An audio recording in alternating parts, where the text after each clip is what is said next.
Jumpa lagi dengan APMD Podcast. APMD Podcast kali ini sangat istimewa. APMD bekerja sama dengan KPPI, lebih tepatnya DPD KPPI DIY. KPPI yaitu Kaukus Perempuan Politik Indonesia Daerah Istimewa Yogyakarta. Dalam rangka Hari Anti Kekerasan Terhadap Perempuan.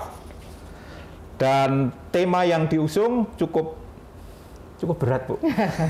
Yaitu kekuatan, hambatan, tantangan, dan peluang perempuan di tengah pandemi.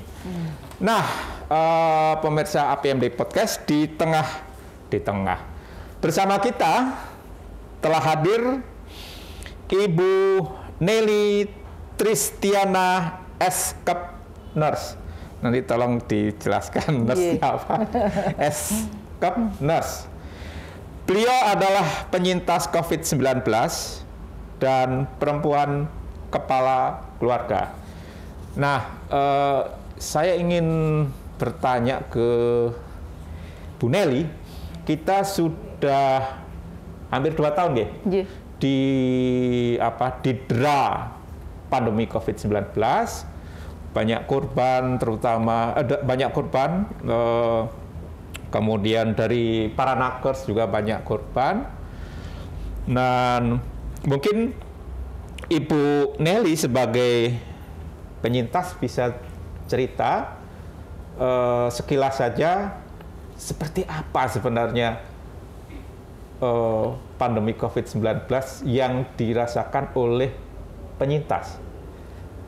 Monggo. Terima kasih.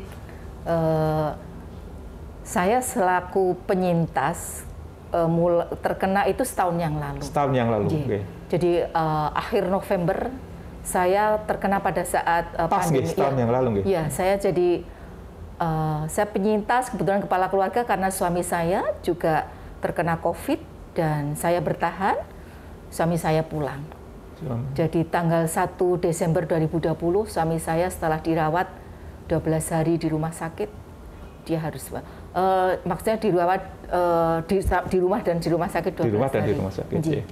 Jadi kalau apa yang kami rasakan sebenarnya memang kalau boleh saya cerita, sebenarnya kami kebetulan tadi saya S-Cup Nurse, artinya kan saya sarjana keperawatan nurse.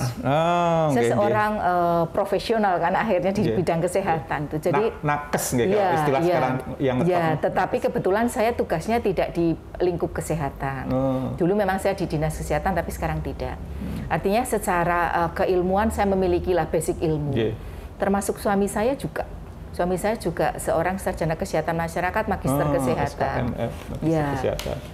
Artinya kami memahami sebenarnya bagaimana harus melakukan upaya-upaya itu.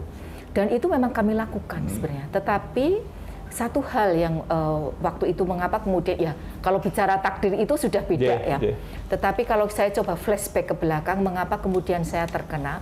Waktu itu saya sempat di ruangan yang saya tidak tahu kalau ada teman saya yang kebetulan staf saya, ternyata saat itu dia sakit COVID. Dan saya saat itu betul bahwa saya wudhu, biasanya saya menggunakan, karena saya selalu bermasker. Saya bukannya lupa, waktu itu karena lupa nggak bawa. Wudhu dibuka. Sudah wudhu, lupa nggak bawa tisu. Kan basah nggak enak kalau pakai masker. Saya jalan masuk ke ruangan tanpa masker. Melewati sekian detik. Kalau itu kayak karena saya tentu saja saya setelah kejadian itu kan saya mencoba salah saya di mana, karena kenanya di mana? Karena kami di rumah sangat hati-hati. Kebetulan kami di rumah punya keluarga lansia. Ibu mertua saya itu 93 tahun usianya, ibu saya 75 tahun, artinya kami sangat menjaga. Tetapi ya Allah itu memang berkenan. Jadi satu hal yang mungkin perlu akhirnya saya selalu menyuarakan ini dimanapun bahwa paket 3M itu harus paket komplit, harus paket komplit. Karena nyatanya saya selalu berusaha menjaga jarak, saya selalu berusaha untuk cuci tangan bersih. ternyata hanya sekian detik mungkin saya melewati, di mana orangnya juga tidak tahu waktu itu, dia tidak tahu kalau dia itu terdeteksi setelah 3 hari kemudian barulah dia terdeteksi positif, dan setelah itu 2 hari sesudah dia terdeteksi positif barulah saya merasakan gejala. Saya jadi ingat Bu, ini peristiwa dalam tanda kutip konyol ya. Jadi ada serombongan ibu-ibu berwisata di tempat yang foto-foto ya. Semua lengkap Bu, pakai masker. Tapi ketika mau selfie buka sebentar kena. Nah, jadi ya begitulah. Seperti Bu Nelly tadi bilang, paket 3M itu harus lengkap nggih. Ya, itu paket komplit yang nggak bisa ditawar lagi sebenarnya. Nah, setelah 1 tahun berlalu, apa yang dalam 1 tahun yang Ibu lakukan sekarang jadi sebagai perempuan kepala keluarga aja? Ya, tentu saja ini kan kalau orang lain mengatakan COVID itu new normal gitu. Kalau bagi saya new normal banget gitu. Pakai banget gitu, karena saya kehilangan pasangan. Itu sesuatu yang sangat berat bagi saya sebenarnya, sangat berat. Kebetulan saya dinas di Dinas Pemberdayaan Perempuan. Yang tentu saja salah satu ketugasan saya itu memang saya adalah memberdayakan kelompok perempuan. Ibu harus berdaya dulu. Iya, betul. Jadi saya itu selama ini banyak berteori. Ya, selama ini mungkin saya banyak berteori bagaimana perempuan kepala keluarga itu harus mampu bangkit gitu. Pada saat sekarang, saya harus menerapkan pada diri saya sendiri, dan itu ternyata memang saya sangat berat saya rasakan. Jadi sebenarnya sekarang posisinya saya manakala pada kondisi seperti ini, kalau saya kemudian kepada kelompok-kelompok dampingan saya gitu, itu akhirnya saya sudah tidak hanya sekedar saya tahu teorinya gitu, tetapi saya betul-betul merasa teori dan praktek sekarang. Bagaimana seorang perempuan itu manakala harus menjadi kepala keluarga, apa tantangan, banyak hal yang harus dilakukan sendiri. Meskipun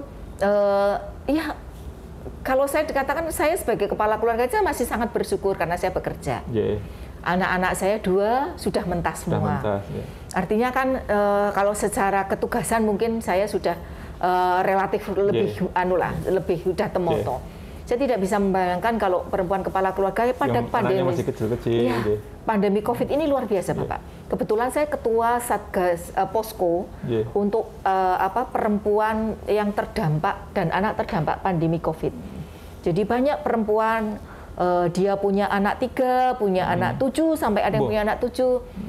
Dia tidak bekerja, suaminya meninggal karena COVID, apa yang harus dia lakukan? Ini yang sekarang banyak terjadi. Seperti itu. Nah, tadi sudah disinggung sedikit.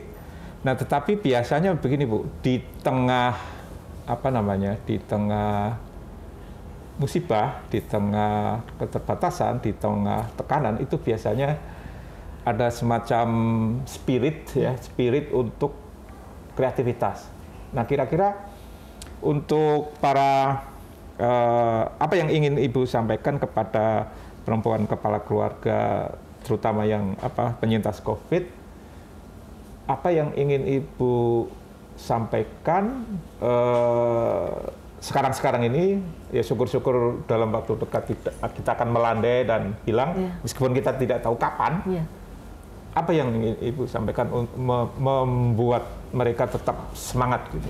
Ya, satu hal memang yang betul-betul dalam kondisi seperti saya, mindset itu betul-betul harus dirubah. Mindset harus dirubah bahwa sekarang kita harus fight. Saya bayangkan dulu itu saya dan suami, kebetulan suami saya adalah lelaki yang sangat-sangat mensupport saya. Itu artinya kesetaraan itu sangat terjadi di rumah saya. Tetapi mindset itu sekarang harus saya rubah total. Bahwa saya harus mampu mandiri. Bisa dibayangkan, Pak. Saya itu dulu nggak pernah seumur hidup pun saya itu masuk ke kartu ATM. Lu selama ini sinten sing yaitu saking saking percaya atau saking iya. Jadi ATM saya pun yang bawa suami saya, taunya pokoknya saya minta aja gitu. Wah, ATM saya di istri saya ya. Saya taunya minta aja. Saya nggak pernah, saya sekalipun. Itu hal yang paling sepele. Berarti dalam masa pandemi itu yang Ibu lakukan belajar setelah suami meninggal. Belajar mlebu ATM, njupuk duit. Ya. Jadi saya belajar masuk ke kartu ATM. Itu memang sesuatu yang nggak banget seharusnya dilakukan oleh perempuan. Tetapi itu kondisi yang memang saya kira masing-masing keluarga pasti punya cara sendiri-sendiri.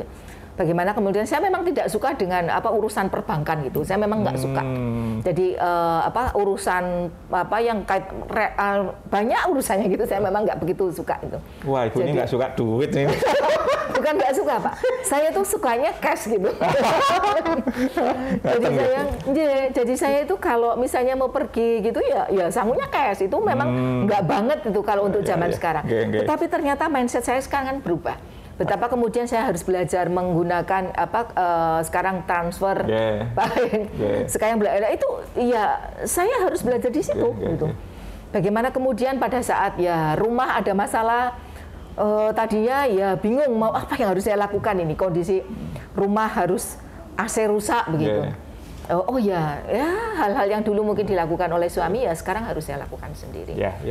Itu ibaratnya burung punya dua sayap satunya singkli itu apa ya, agak patah. Tetapi dengan kemampuan dan semangat tetap bisa terbang. Satu hal, Pak, sebenarnya perempuan itu kan sangat multitasking. Perempuan itu sangat multitasking. Jadi perempuan-perempuan di luar sana yang mengalami seperti saya, memang sebenarnya dengan memanfaatkan kemampuan yang dimiliki itu, sebenarnya banyak peluang yang bisa dilakukan. Seperti yang saya ceritakan tadi, ada seorang perempuan yang tadinya dia memang di rumah tidak bekerja, anaknya 3, kemudian pada saat suaminya berpulang, dengan cepat dia merubah mindsetnya, ya sudah dia jualan di rumah, jualan makanan begitu. Mungkin kalau laki-laki berbeda ya, tapi begitu cepat kalau perempuan sebenarnya begitu cepat dia bisa melakukan perubahan. Nah ini yang harus diyakini oleh banyak perempuan yang mengalami seperti saya bahwa kalian itu sangat punya kemampuan yang luar biasa. Perempuan itu bekerja di sini, otaknya bisa ada di 2 tempat begitu, dan dia bisa menyelesaikan beberapa hal dalam waktu bersamaan, sangat berbeda dengan laki-laki. Jadi kalaupun kemudian menjadi kepala keluarga ya memang perlu adaptasi, tetapi harus yakin pasti bisa. Nah ini mungkin yang terakhir Bu, tadi himbauan untuk penyintas sudah ya Bu Nelly sampaikan. Nah sekarang harapan Bu Nelly kepada pemerintah, bagaimanapun juga pemerintah kan telah mengupayakan banyak sekali program-program terkait dengan pandemi COVID ini, tetapi yang terkait dengan perempuan penyintas COVID dan perempuan kepala keluarga, apa yang Ibu harapkan dari pemerintah? Pemerintah ini bisa pusat, bisa DIY. Satu hal, bahwa perempuan yang kemudian harus menjadi kepala keluarga, memang bisa saja awalnya kondisi secara ekonomi dia baik-baik saja. Pada saat suaminya ada, tetapi kemudian pada saat suaminya berpulang, dia kehilangan pendapatan. Tetapi secara data, dia kan tidak masuk menjadi perempuan yang harus mendapatkan jaring pengaman sosial. Jadi dia tidak masuk kriteria perempuan miskin lah begitu ya, mohon maaf ya, jadi keluarga miskin gitu. Padahal kondisi COVID ini membuat dia sebenarnya mendadak dia harus bekerja. Nah, ini kriteria itu tidak bisa diberikan. Regulasi tidak memberi ruang karena dia harus terdata di Kementerian Sosial kan, Pak. Nah, ya ini jadi dia akhirnya ya belum sampai saat ini. Nah, saya kira pemerintah memang harus bergerak cepat hal ini. Bu Risma perlu mendengar Bu Nelly. Jadi dia punya rumah bagus. Tapi dia nggak punya penghasilan. Betul. Ya, kalau mau dijual rumahnya, ya bisa saja. Tetapi gimana gitu? Ya dia kalau pemerintah tuh niat membantu. Saya yakin dinas sosial itu. Tapi data-datanya belum. Persyaratannya kan harus ada aturannya. Yang ini yang belum aturan. Itu salah satunya. Wah, menarik sekali. Terima kasih Bu Nelly. Pengalaman menjadi penyintas COVID-19 dan kemudian perempuan kepala keluarga. Jadi buat Bu Nelly, pandemi ini ada ada dampak, salah satu dampaknya Bu Nelly bisa pakai ATM. Iya betul. Pakai ATM, kemudian e-banking, bisa. Jadi mahir. Sekali lagi terima kasih buat Bu Nelly. Buat pemirsa semua, itulah sekilas wawancara atau ngobrol dengan Bu Nelly Tristiana, Eskep Nurse, penyintas COVID-19 dan perempuan kepala keluarga dalam sebuah kerjasama antara APMD dengan KPPI DIY dalam rangka Hari Anti Kekerasan Terhadap Perempuan.